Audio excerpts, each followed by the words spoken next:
Sud Radio, 7h-10h, Jacques Cardoz. C'est l'une des informations majeures de la matinée. L'affaire Jubilard. Cédric Jubilard reconnaît sa culpabilité 5 ans après les faits. C'est un coup de théâtre.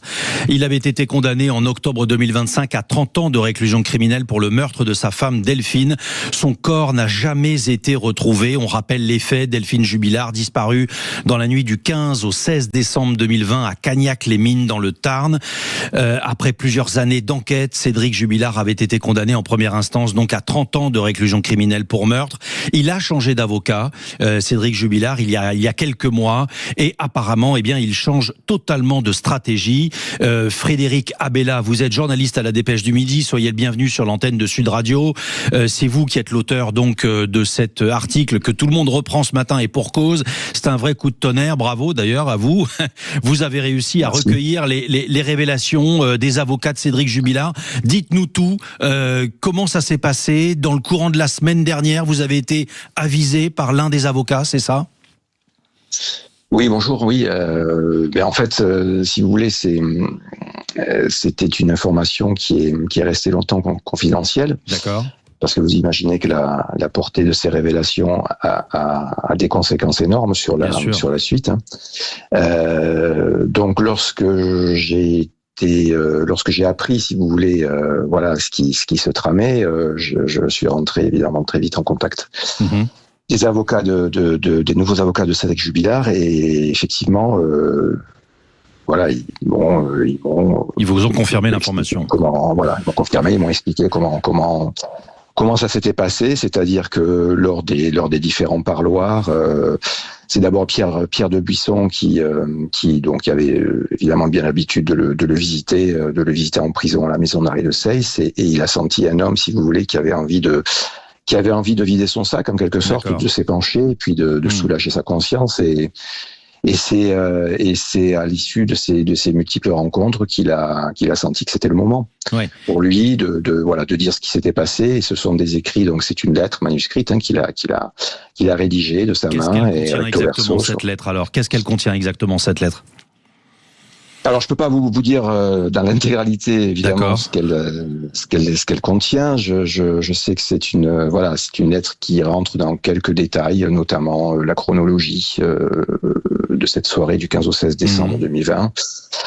Voilà, cette dispute, sur fond de. Il revient donc sur la dispute. Il donne plus d'éléments sur la dispute. Ouais. Et il reconnaît sa culpabilité à ce moment-là. Et qu'est-ce qu'il dit quoi? Il dit qu'il a porté un coup fatal. Comment ça s'est passé? Alors, il exprime pas comme ça. Il explique pas comme ça. Il va s'en expliquer auprès des sources judiciaires dans pas longtemps. Et lui, ce qu'il dit, c'est que c'était une énième dispute très violente qui a mal tourné.